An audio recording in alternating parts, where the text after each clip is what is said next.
আপোনালোকক নিউজ চেনেলৰ জৰিয়তে অসমবাসী ৰাইজলৈ ভোগালী বিহুৰ লগতে নতুন বছৰ শুভেচ্ছা জনাইছোঁ। এয়া দেখিছে আমাৰ ওচৰ চুবুৰীয়া সকলো কুটুম্ব লগ খাই পেলাই তিল পিঠা বনাইছোঁ, ঘিলা পিঠা, লাডু, সান্দহ গুড়া খুন্দা হ'ল ইতিমধ্যে। আৰু মানে এনেদৰে আমি আগৰ পৰা এনেকৈ কৰি আহোঁ, আজিও কৰিছোঁ, বহুতেই ভাল লাগিছে। আৰু গোটেইজাকে আমি সকলোৱে মিলি উৰুকাৰ দিনা ভোজ ভাতো খাওঁ, এনেকৈ লগ খাই বহুত ভাল লাগে। মানে আনন্দৰ উৎসৱ, মানে মনত এনেকুৱা এটা জাগ্ৰত হয় আৰু বহুত মানে ভাল লাগি থাকে। আমাৰ ভোগালী বিহু যিহেতু আমাৰ পাকখনত আহি পাইছেহি, আমি ভোগালী বিহু উদযাপন কৰিবলৈ সকলো জীয়ৰী বোৱাৰী সাজু হৈছোঁ। ইয়াৰ লগতে আমি ইয়াত পিঠা পনা বনাই আছোঁ, পিঠাগুড়ি খুন্দিলোঁ, সান্দহ খুন্দিলোঁ, এতিয়া তিল পিঠা, বৰ পিঠা, ঘিলা পিঠা সকলো বনাই আছোঁ। আৰু পিঠা যিহেতু বিহু পাকখনতে উৰুকা পালেহিয়ে, উৰুকাৰ কাৰণে প্ৰস্তুতি কৰি আছোঁ। ইয়াত সকলো গোপিনীয়ে ভোগালীৰ আয়োজন কৰা হৈছে। ধন্যবাদ।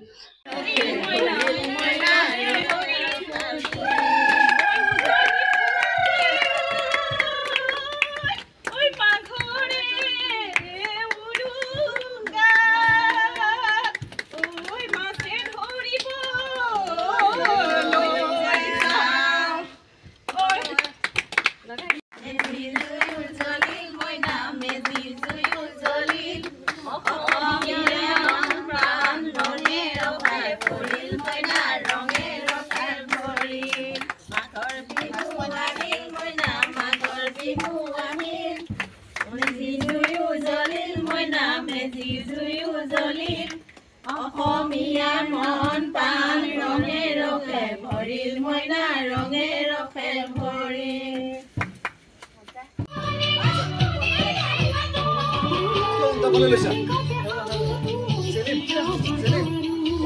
এই পিঠাটো বনাব লাগিছিল।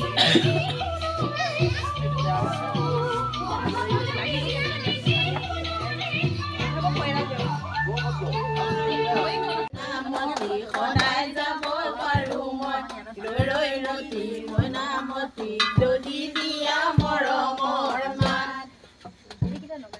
ৰৈ ৰতি মইনামতি, সদায় যাব পাৰোঁ মই ৰৈ ৰতি মইনামতি, সদায় যাব পাৰোঁ মই ৰৈ ৰতি মইনামতি, তোমালোকৰ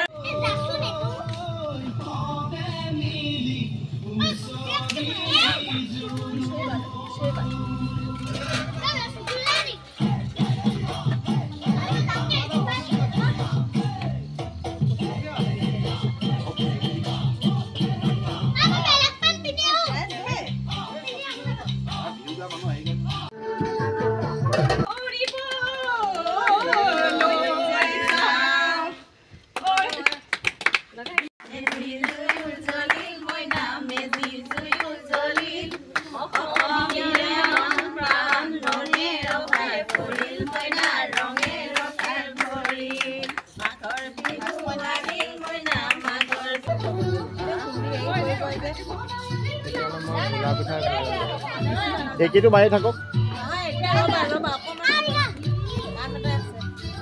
মই ঘিলা পিঠা ভিজলটো লওঁ, আপুনি সেইটো